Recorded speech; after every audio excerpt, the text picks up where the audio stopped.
बिस्मिल्लाहिर्रहमानिर्रहीम। अस्सलाम वालेकुम। आज एनाटमी का लेक्चर नहीं है, एनाटमी का लेक्चर कल था। आज हम फिजियोलॉजी का लेक्चर स्टार्ट करने लगे हैं। लास्ट वीक में हमारे इंट्रोडक्टरी लेक्चर्स थे। हमने फिजियोलॉजी को स्टडी किया कि फिजियोलॉजी है क्या। पहले तो ये पता होना चाहिए ना कि वो सब्जेक्ट क्या है, सब्जेक्ट में हमने पढ़ना क्या है आगे, ठीक है। तो फिजियोलॉजी को हमने कहा कि physiology is the study of function of a thing, of a cell, of a living organism, of a system, of an organ, कि किसी भी चीज़ के अगर हम फंक्शन को स्टडी करते हैं, उसने बॉडी में क्या काम परफॉर्म करना है, किस तरह से उसकी इन्वॉल्वमेंट है बॉडी के इंटरनल इन्वायरमेंट को मेंटेन रखने के लिए, किस तरह से उसकी इन्वॉल्वमेंट है बॉडी की नॉर्मल फंक्शनिंग के लिए, तो उसको हम फिजियोलॉजी के अंदर स्टडी करेंगे, ठीक है। तो फिजियोलॉजी में सबसे पहले हमने डेफिनेशन स्टडी की। उसके बाद एज यूजुअल जिस तरह हर सब्जेक्ट में होता है कि हमने उसकी डिविजन्स को या क्लासिफिकेशंस को स्टडी किया। क्लासिफिकेशन को स्टडी करने के बाद हमने एक टॉपिक था होम्योस्टेसिस, के इंटरनल इन्वायरमेंट सेम होना चाहिए बॉडी का, ठीक है, same and steady, static conditions होनी चाहिए बॉडी के अंदर। क्यों ज़रूरी है? For the normal functioning. जिस्म में जितने भी इंसानी जिस्म में या किसी भी प्लांट बॉडी या एनिमल बॉडी में जितने भी काम हो रहे हैं, डेली एक्टिविटीज़ हैं, सेल की नॉर्मल फंक्शनिंग है, ऑर्गन की नॉर्मल फंक्शनिंग है, उसके लिए नेसेसरी है, ये बात ज़रूरी है कि इंटरनल इन्वायरमेंट जो है वो सेम रहे, एक जैसा रहे, क्योंकि हर चीज़ केमिकल्स हैं, ठीक है। केमिकल्स जो हैं एटम से मिलके बने हुए हैं, मॉलिक्यूल से मिलके बने हुए हैं। अब जो बॉडी में काम हो रहे हैं, फंक्शनिंग हो रही है, that are actually chemical reactions. Chemical reaction के थ्रू कोई भी एक्शन पोटेंशियल जो है वो प्रोड्यूस होता है, या बॉडी में कोई भी काम हो रहा है वो केमिकल रिएक्शन का रिजल्ट है, ठीक है। तो केमिकल रिएक्शन की जब हम बात करते हैं तो केमिकल रिएक्शन के लिए, हर एक स्पेसिफिक केमिकल रिएक्शन के लिए कुछ स्पेसिफिक कंडीशंस जो हैं वो रिक्वायर होती हैं। फॉर एग्जाम्पल पीएच कितनी होनी चाहिए, टेम्परेचर कितना होना चाहिए, ठीक है, और उसकी एसिडिटी या बेसिक इन्वायरमेंट होना चाहिए, ठीक है। तो हमने वाटर की प्रेजेंस ज़रूरी है। तो हमने क्या करना है कि बॉडी के अंदर इन सारी चीज़ों को मेंटेन रखना है। कैसे मेंटेन रखेंगे? बॉडी के डिफरेंट ऑर्गन्स जो हैं वो कॉन्टिन्यूसली वर्क कर रहे हैं for the proper supply, continuous supply of the useful substances and the removal of the harmful substances। जितने भी harmful substances हैं जो इस्तेमाल नहीं होने हैं, हमने उनको बॉडी से continuously excrete out करवाना है, eliminate करवाना है। इसी तरह जितने भी useful substances हैं उनकी continuous जो है वो supply होनी चाहिए, replenish होने चाहिए, ठीक है। उनको जैसे फॉर एग्जाम्पल ऑक्सीजन है, ऑक्सीजन कॉन्टिन्यूसली सेल तक पहुंचनी चाहिए और कार्बन डाइऑक्साइड वहाँ से निकल के और बॉडी से एलिमिनेट आउट हो जानी चाहिए। इसी तरह ग्लूकोज की बॉडी को रिक्वायरमेंट है, कार्बोहाइड्रेट्स मोनोसेक्राइड्स की फॉर्म में, प्रोटीन्स हैं, अमाइनो एसिड्स हैं, इन सब चीज़ों की बॉडी में रिक्वायरमेंट है। हमने ये डिटेल में स्टडी कर लिया था, ठीक है। अगर इसी में अभी भी किसी को कोई कन्फ्यूजन है, आप कमेंट सेक्शन में जाके और अपनी क्वेश्चन जो है, जो भी क्यूरी है वो आप लिख सकते हैं एंड आई विल रिस्पॉन्ड। मैं उसका आंसर आपको करूंगी जो भी कन्फ्यूजन है, ताकि हम एक ही बार क्लियर करने के बाद आगे मूव करें, ठीक है। क्योंकि अगर पहले ही कोई बेसिक्स में अगर कुछ रह जाएगा, बेसिक कॉन्सेप्ट आपके क्लियर नहीं होंगे, तो आगे हम जब सिस्टम को और ऑर्गन्स को और कॉम्प्लिकेटेड चीज़ों को पढ़ेंगे तो उसमें हमें कन्फ्यूजन ही रहेगी। तो फर्स्ट डे से ही हमारी ये ट्राई होनी चाहिए कि जो भी हम स्टडी कर रहे हैं, एक लाइन है, एक सेंटेंस है, एक वर्ड है, वो हमें हर चीज़ क्लियर होनी चाहिए, ठीक है। आज हमने क्या स्टडी करना है? हमने बॉडी में लेवल ऑफ ऑर्गेनाइजेशन को स्टडी करना है, ठीक है। लेवल ऑफ ऑर्गेनाइजेशन, ठीक है, कि बॉडी किन चीज़ों से मिलके बनी हुई है, ठीक है। सबसे पहले अगर हम आ जाएं, हम कहते हैं कि cell is the basic structural and functional unit of life, ठीक है। सबसे छोटी सिंगल एंटिटी जो है बॉडी के अंदर जो पाई जाती है, दैट इज सेल। अब डिफरेंट टाइप के सेल्स मिलके डिफरेंट टाइप के सेल बॉडी में प्रेजेंट हैं, ठीक है। कोई एक स्पेसिफाइड टाइप नहीं है, उस डिफरेंट टाइप के सेल मिलके कंबाइन होके उनकी मल्टीप्लिकेशन होने के बाद इकट्ठे उनको हम टिश्यू कंसिडर करते हैं, ठीक है। डिफरेंट टाइप के टिश्यूज मिलके एक ऑर्गन बनाते हैं, और डिफरेंट ऑर्गन जो हैं वो इकट्ठे साइमल्टेनियसली वर्क करते हैं टू परफॉर्म अ फंक्शन, उसको हम ऑर्गन सिस्टम कहते हैं। और ऑर्गन सिस्टम से मिलके, डिफरेंट सिस्टम से मिलके एक ऑर्गेनिज्म बनता है, ठीक है। लेकिन अगर हम सेल को स्टडी करना शुरू करेंगे तो सबसे जो बेसिक लेवल है उसको अगर हम स्टडी करेंगे, दैट आर एटम्स और मॉलिक्यूल्स। सब सेलुलर लेवल पे भी अगर जाएं, सेल के अंदर भी बहुत सी कॉम्प्लिकेटेड ऑर्गेनल्स मौजूद हैं, बहुत सी ऐसी चीज़ें हैं जिनका बहुत इंपॉर्टेंट फंक्शन है सेल की रेगुलेशन में, बॉडी की प्रॉपर फंक्शनिंग में। क्योंकि हमने कहा है cell is the structural and functional unit of life, ठीक है, कि एक सिंगल सेल में कैपेबिलिटी है कि उससे पूरी बॉडी जो है वो रीजनरेट हो सकती है, और क्या है कि उससे पूरी बॉडी डेवलप हो सकती है, उसमें वो सारी कैपेबिलिटी मौजूद है, ठीक है। तो हम क्या कह रहे हैं कि सेल भी डिफरेंट चीज़ों से मिलके बना हुआ है। किन चीज़ों से मिलके बना हुआ है? एटम्स से, मॉलिक्यूल से, केमिकल्स से, ठीक है। तो सब सेलुलर लेवल पे अगर हम आएंगे तो सबसे पहले जो केमिकल्स हैं that are composed of atoms and molecules. आपको पता है कि डिफरेंट एटम्स हैं, ऑक्सीजन, कार्बन डाइऑक्साइड, ऑक्सीजन है, कार्बन है, हाइड्रोजन है, सोडियम है, पोटेशियम है, कैल्शियम है। ये सारे के सारे क्या हैं? डिफरेंट एटम्स हैं। इनसे मिलके मॉलिक्यूल्स बनते हैं। फॉर एग्जांपल कार्बन डाइऑक्साइड है, ठीक है, वाटर है, ये मॉलिक्यूल्स हैं, और इन मॉलिक्यूल्स से मिलके डिफरेंट स्ट्रक्चर या ऑर्गेनल्स बने हुए हैं सेल के अंदर, और उनसे मिलके सेल बनता है। और सेल के बाद जब सेल के कलेक्शन को हम टिश्यूज कह रहे हैं, और टिश्यूज से डिफरेंट ऑर्गन्स बनेंगे, ऑर्गन से सिस्टम, और सिस्टम कंपोज करते हैं एक ह्यूमन बॉडी को, ठीक है। तो अब हम जब अगर एटम की या सब सेलुलर लेवल की बात करें तो हम कहते हैं कि लिविंग एंड नॉन लिविंग हर चीज़ जो है वो एटम से मिलके बनी हुई है, ठीक है। केमिस्ट्री में आपने स्टडी किया है कि यहाँ पे अर्थ पे आप अपने इर्द गिर्द जो भी चीज़ें देख रहे हैं, सब चीज़ें क्या हैं? That are compose of chemical. Chemical से मिलके, एटम से मिलके, मॉलिक्यूल से मिलके बनी हुई हैं, ठीक है।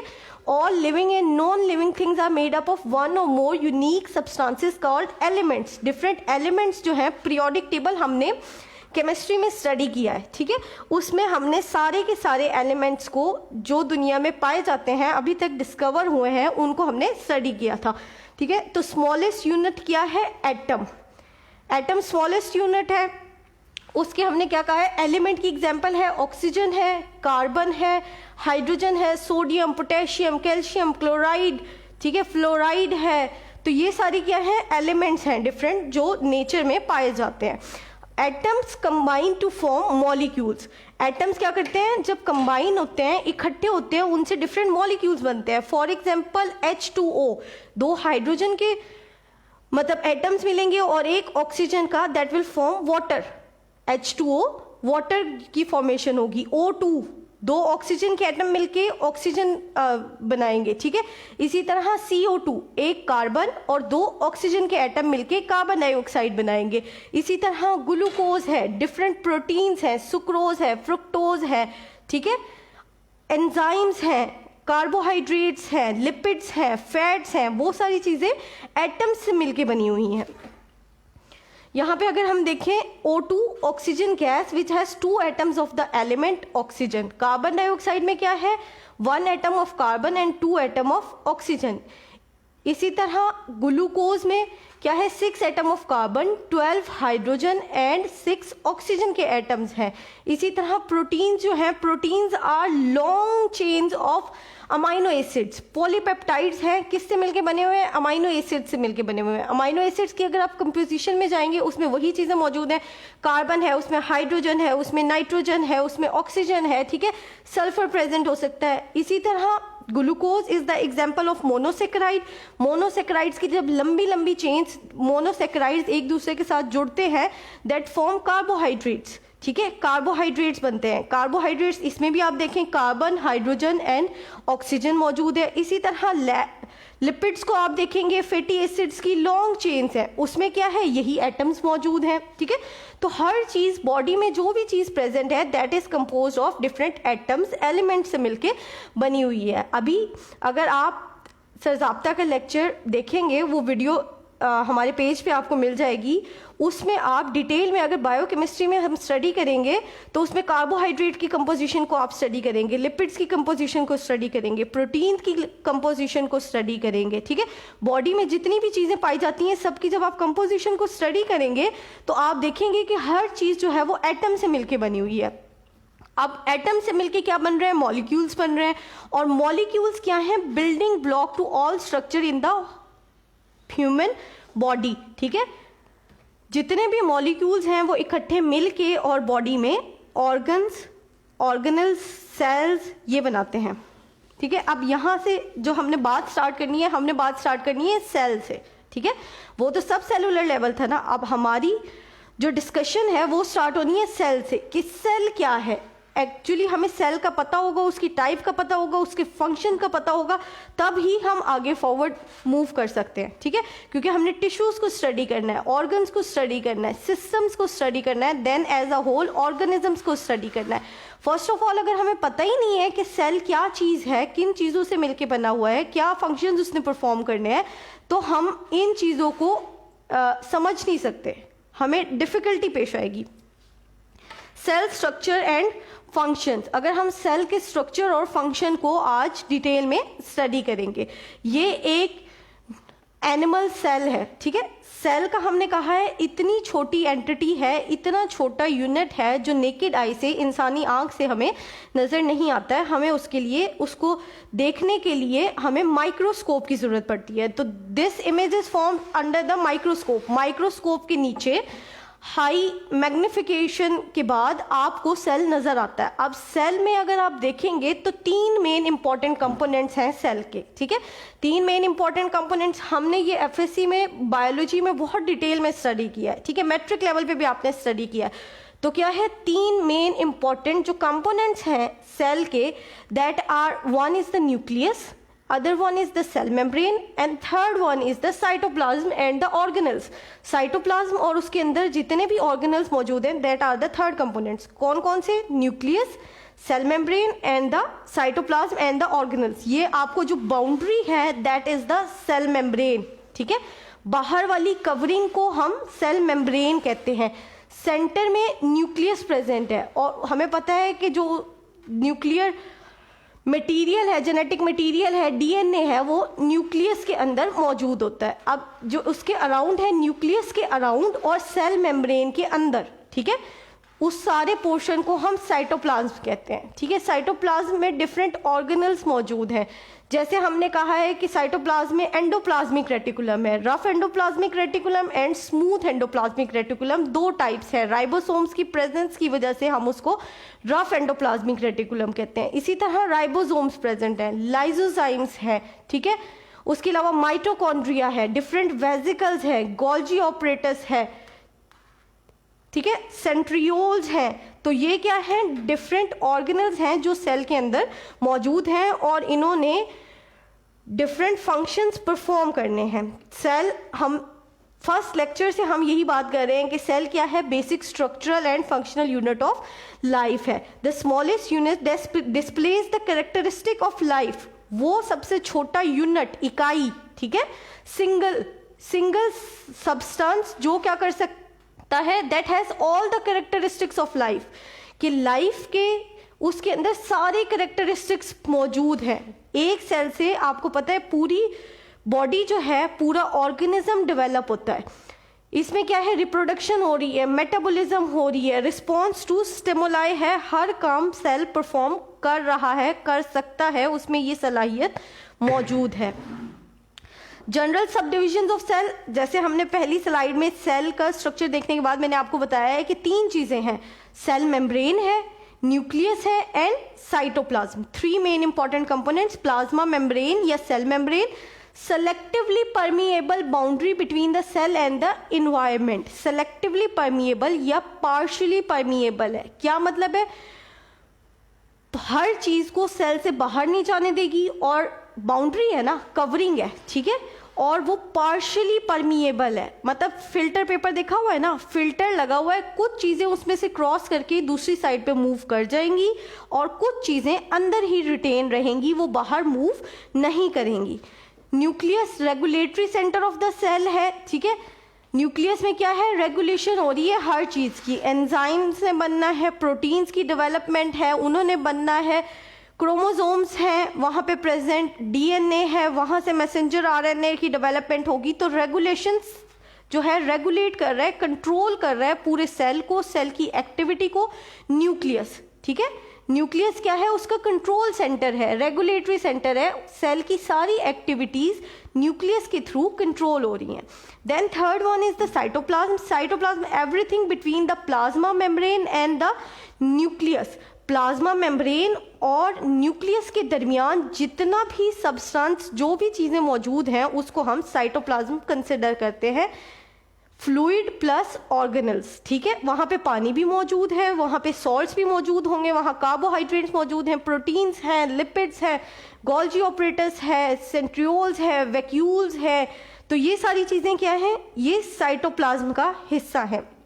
अगर सेल मेम्ब्रेन को अगर हम देखें थोड़ा सा डिटेल में, तो सेल मेम्ब्रेन का हमने स्टडी किया है एफएससी में भी कि लिपिड बाइलेयर मेम्ब्रेन है, ठीक है। लिपिड बाइलेयर स्ट्रक्चर है उसका, क्या है, फॉस्फोलिपिड्स से मिलके बनी हुई है with proteins embedded in and attach to the intracellular and extracellular structure. Lipid bilayer, ठीक है। बाइलेयर का मतलब क्या है, डुअल लेयर।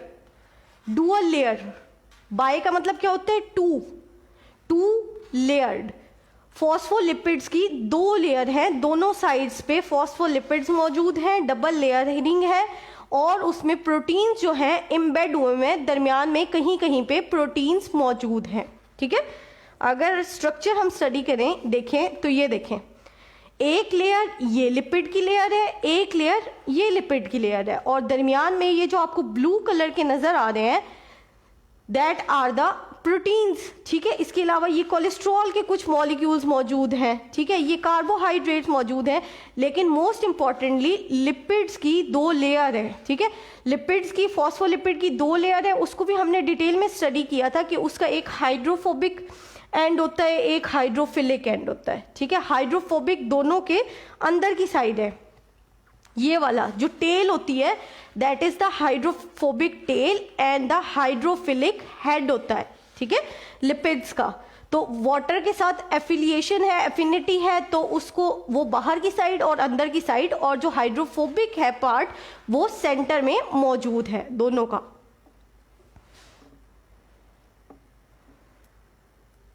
चलें, अब सेलेक्टिवली परमिएबल या पार्शियली परमिएबल मेम्ब्रेन जिसको हम कह रहे हैं, वो क्यों है, बैरियर है, रुकावट है, ठीक है। रुकावट है कि हर चीज सेल के अंदर ना जाए और हर चीज सेल से बाहर ना जाए, ठीक है। एक क्या लगाया हुआ है, बैरियर लगाया हुआ है, एक जो है गेट लगा हुआ है।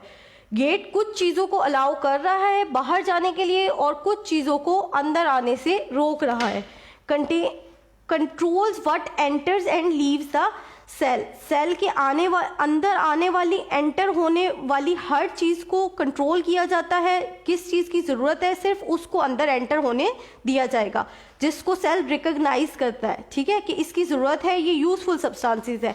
और जो बाहर जा रही हैं चीजें, उनको भी, जो सेल के अंदर ऑर्गेनल्स मौजूद हैं, ऑब्वियसली सेल मेम्ब्रेन उनको बाहर जाने नहीं देगी। जो सेल के लिए यूजफुल सब्सटेंसेस हैं उनको भी वहीं पे स्टोर कराया जाएगा, उनको सेल से बाहर हमने निकालना नहीं है। Phospholipids are liquid at body temperature, so protein float around in the membrane, function as a fluid mosaic, ठीक है।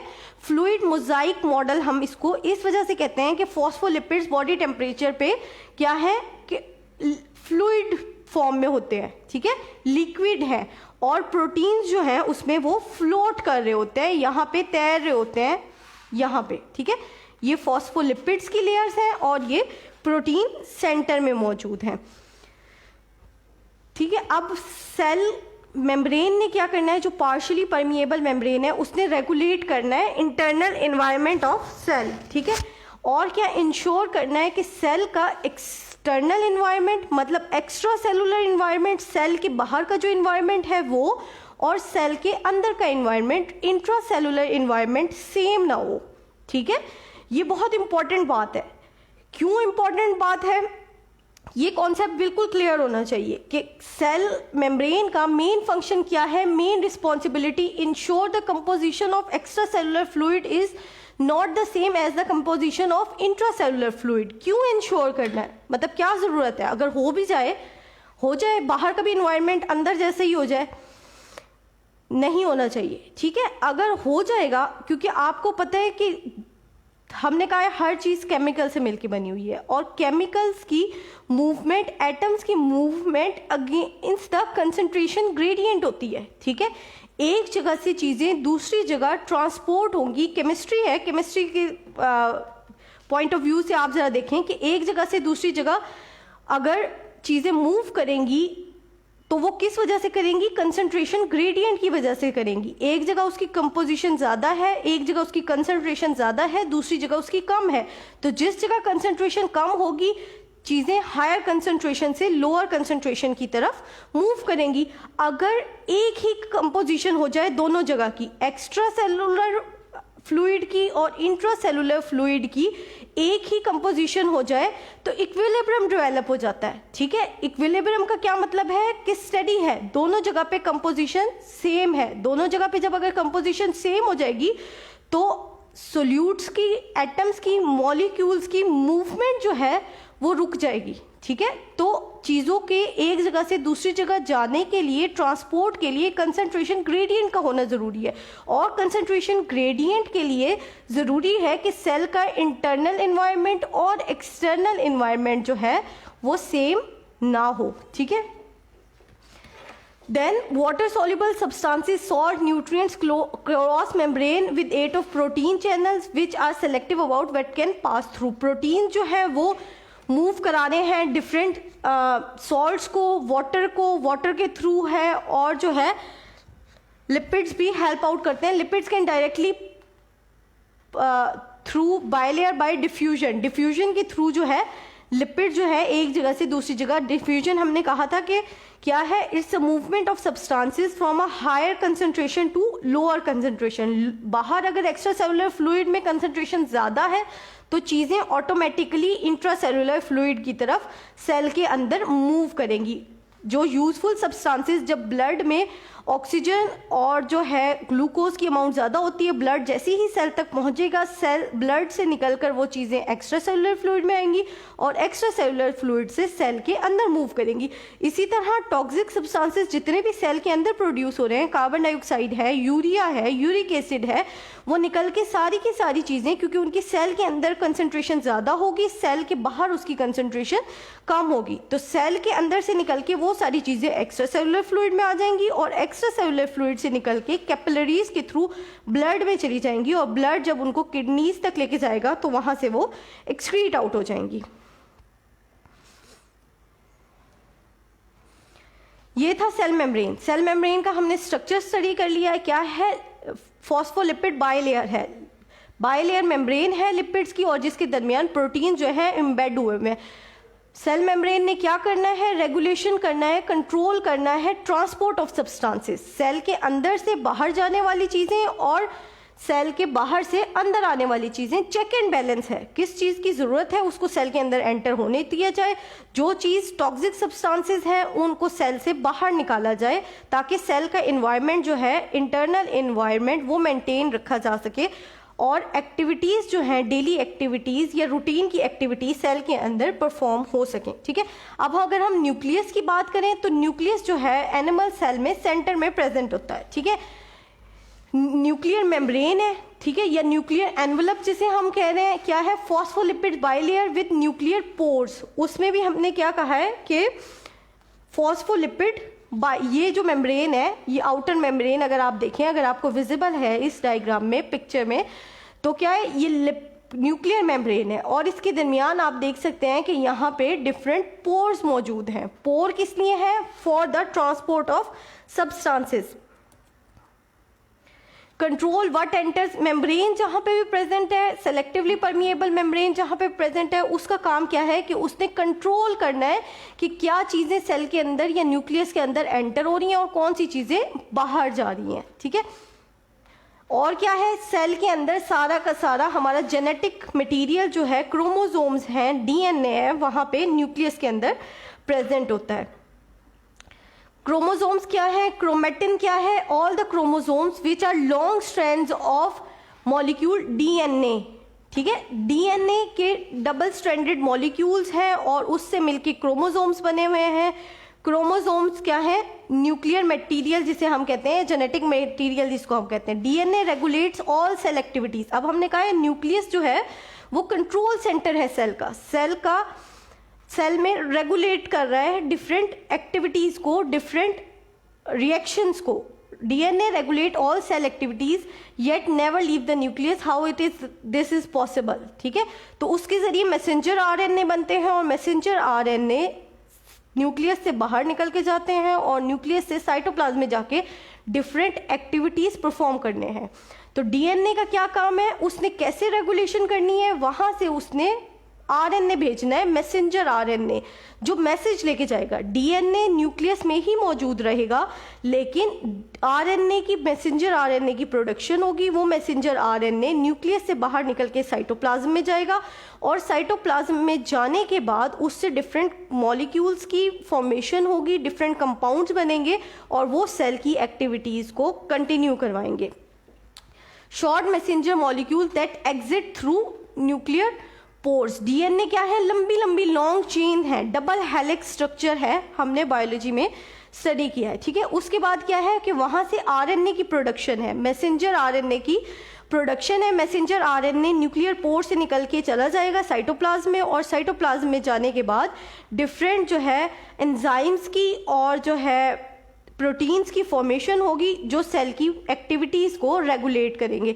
RNA carries instruction, messenger RNA कह रहे हैं ना, मैसेज लेके जा रहा है, डीएनए का मैसेज लेके बाहर जाएगा और उससे क्या होगा कि मैसेज को सेल इंटरप्रेट करेगा in the form of formation of enzymes और फॉर्मेशन ऑफ सब्सटेंसेस और उससे केमिकल रिएक्शन जितने भी सेल के अंदर हो रहे हैं वो सारे के सारे कंट्रोल होंगे।